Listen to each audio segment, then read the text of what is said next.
Hello, it's me and welcome back to Hit the North. It's been a few weeks since I've been out, just one thing and another, work. I've had a dodgy knee, that's not helped. But anyway, I'm out now. We're in the Yorkshire Dales, Wensleydale. Can't tell you exactly where we are because it's my secret little spot. But it's a lovely place, it's just very secluded.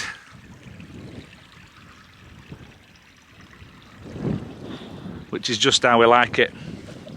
So what I thought I'd do today is go through my summer backpacking camping gear. And you all know me by now, I've got a couple of beers to show you as well.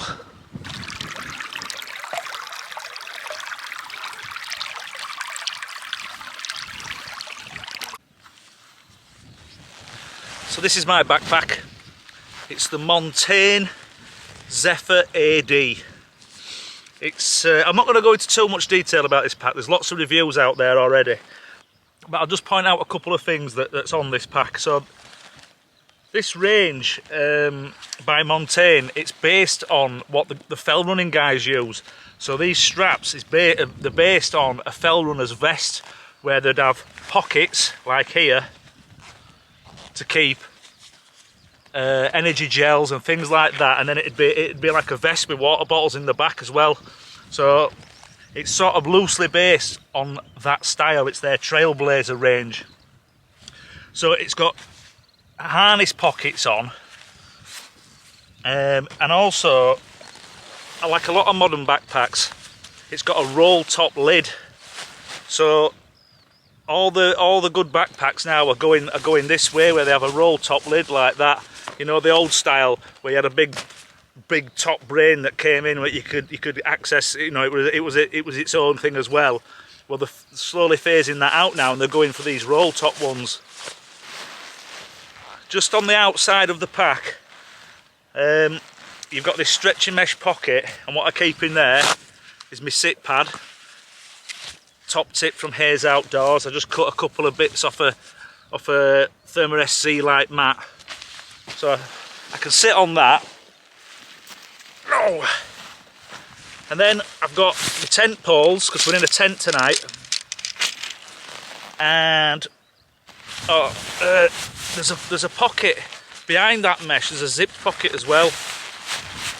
Oh, I don't happen to have anything in that. That's where I'd normally put my waterproofs, in there. Just put a lightweight jacket in there. And then the only other thing I've got on the outside is water. Now, I use a Katadyn Be-Free water filter, which I collect water from streams, and that filter unit in there clears all the badness out, so they say. But then what I also have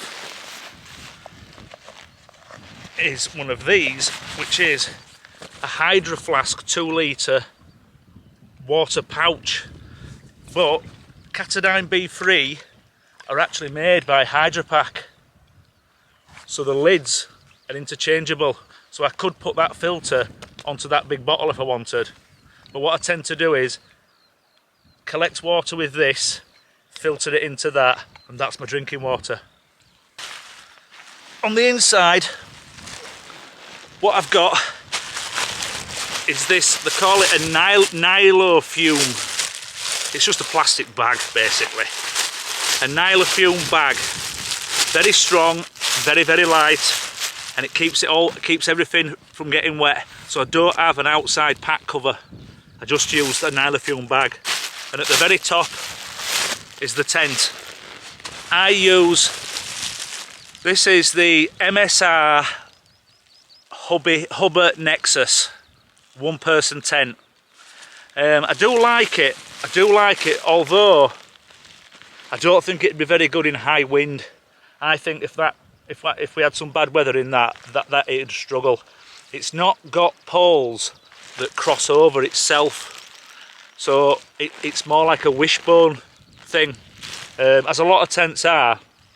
But a tent's strength comes from where poles cross over or double up together.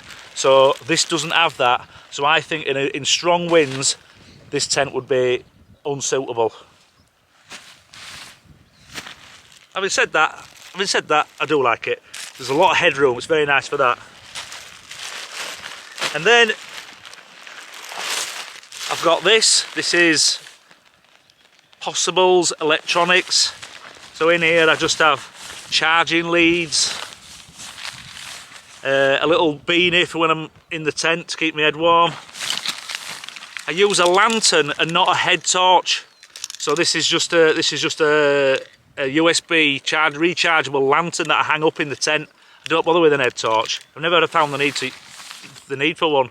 Some more leads, and then I have a little speaker so I can play some music.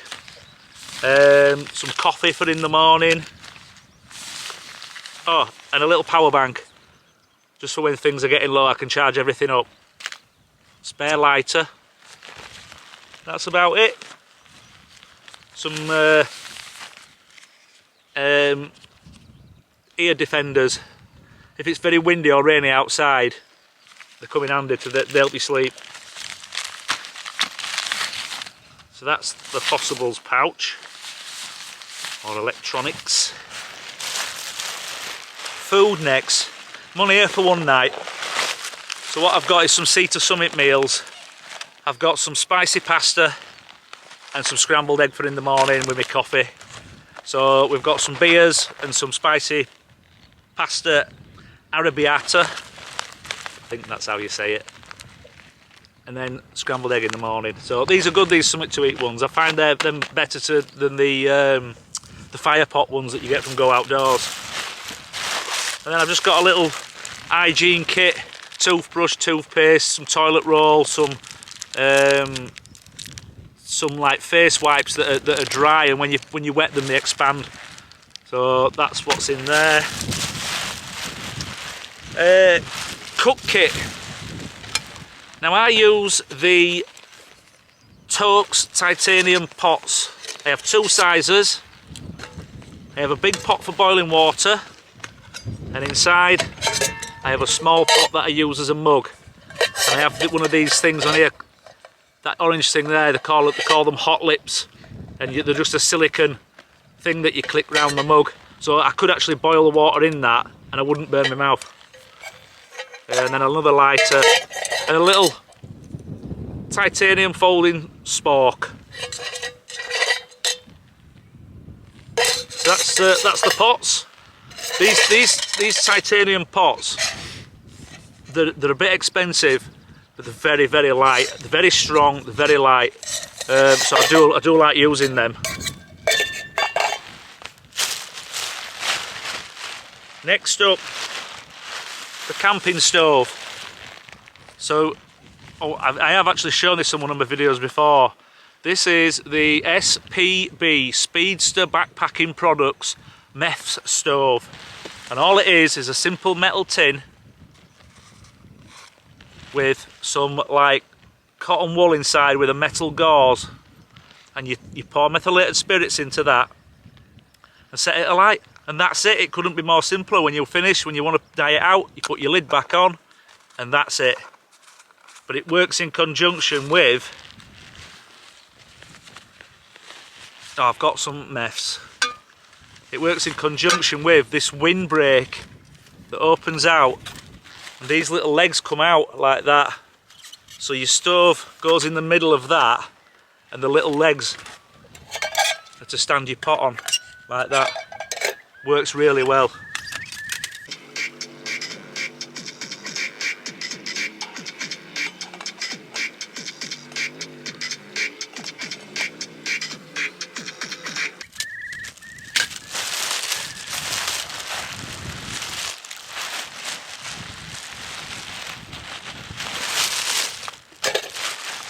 I always keep a down jacket, so that's my down jacket. I'm kicking myself with this because for some silly reason, I'd bought a medium.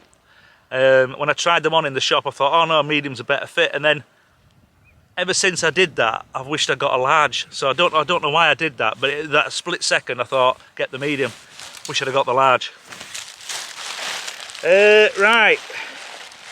And then I just keep a merino wool base layer top, in case it gets a bit chilly. And then we're into sleeping now. So this is a new mat for me. This is the Nordisk self-inflating, well, three-quarter mat. So it's not the full length of my body. It finishes at my knees. And the thinking is, I can trim down the weight of the pack, but this only weighs about 250 grams. It's very light.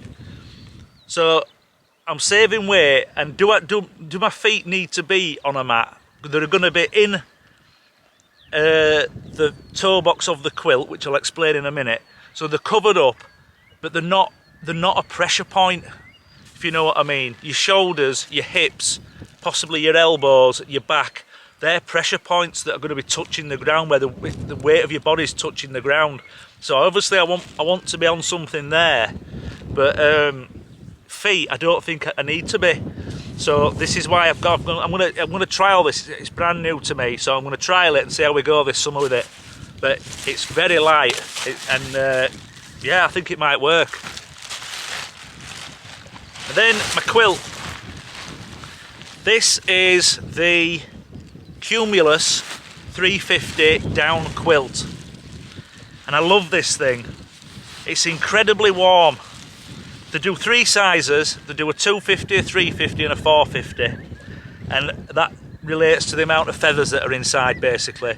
The 450 you would use in winter, the 250 you would use in summer, and the 350 everywhere in between. So that's why I've gone for the 350. I probably will end up getting the 450 for winter camping, because I do love it. And as I've just said about when I was talking about that mat,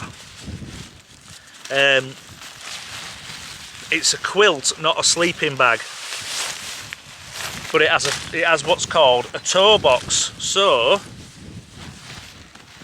that's the quilt. You just drape it over you like a normal quilt. It's got these straps around it that you put around your mat to stop it from going anywhere in the night. And then at the bottom, it's basically just a small section of zip there, what your feet go in, and they call that a toe box. So your feet are always covered all the way around, and the rest of your body has got your mat, because it's going to start 3/4 of the way up, and then the quilt on top. Yeah, they're not cheap, these quilts.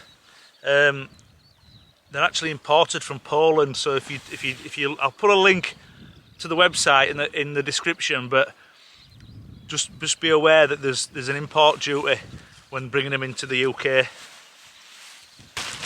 And then the only other thing I've got, which is another new thing that I've just bought, is a Thermarest trekker chair.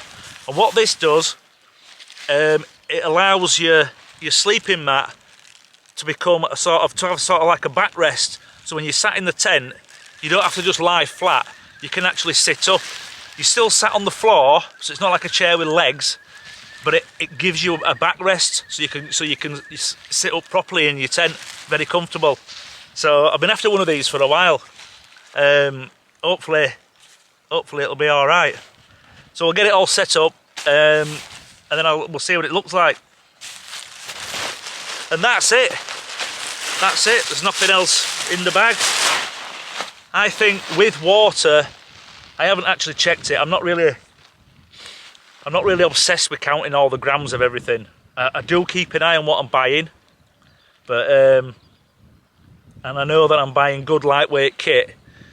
But if I was going on a big backpacking trip, I would weigh it just to see what I'm currently at. But I know for a fact with water, I'm definitely under 10 kilos. I think I'm under 9 now. So I think that's pretty good. Pretty good for English weather that can be mixed. And you can go super ultra light, 4 or 5 kilos. But to be honest, in this country, it's asking for trouble, because you're not going to have the protection, because the weather's so changeable. You need to have some waterproofs. You need to have a thermal top. So yeah, so you can't go too far with it in the UK. I don't think. I think it could be quite dangerous.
Looks a treat. Right, let's see how this goes.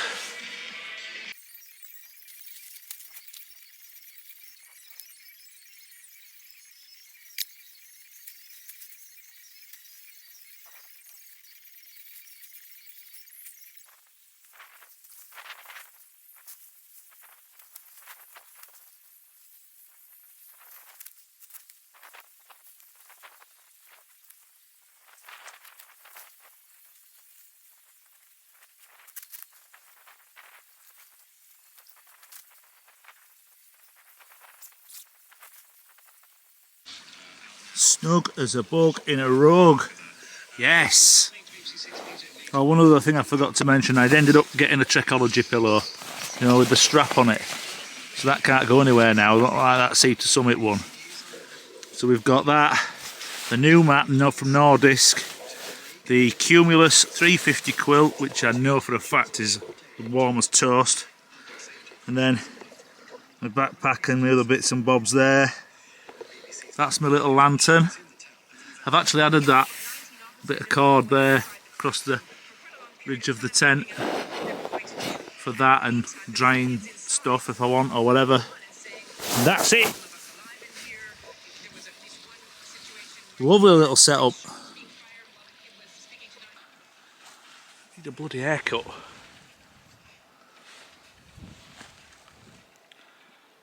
Lemon drizzle donut sour. 5.5. Quite calm really, but I like my lemons.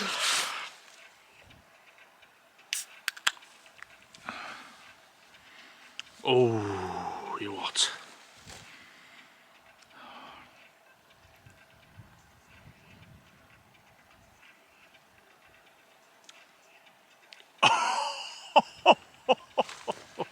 Jesus. Oh, ooh. What is that? It's not like the acid drop one. It's...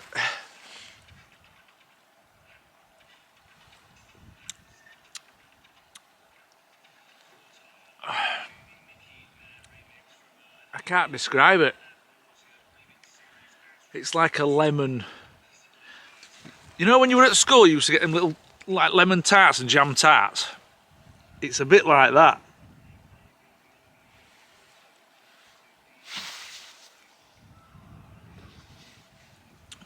Oh, refreshing.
Right, that's pretty much it for tonight. I'm going to get in the tent now and chill out, listen to some tunes.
I'm all packed up. Leave no trace as always. That's where the tent was last night. Great little camp. Really enjoyed it. I hope you have. If you've got any questions on the gear that I've shown on the video, just leave a comment and I'll try and answer any questions that you may have. Thanks for watching. I really appreciate it. See you on the next one.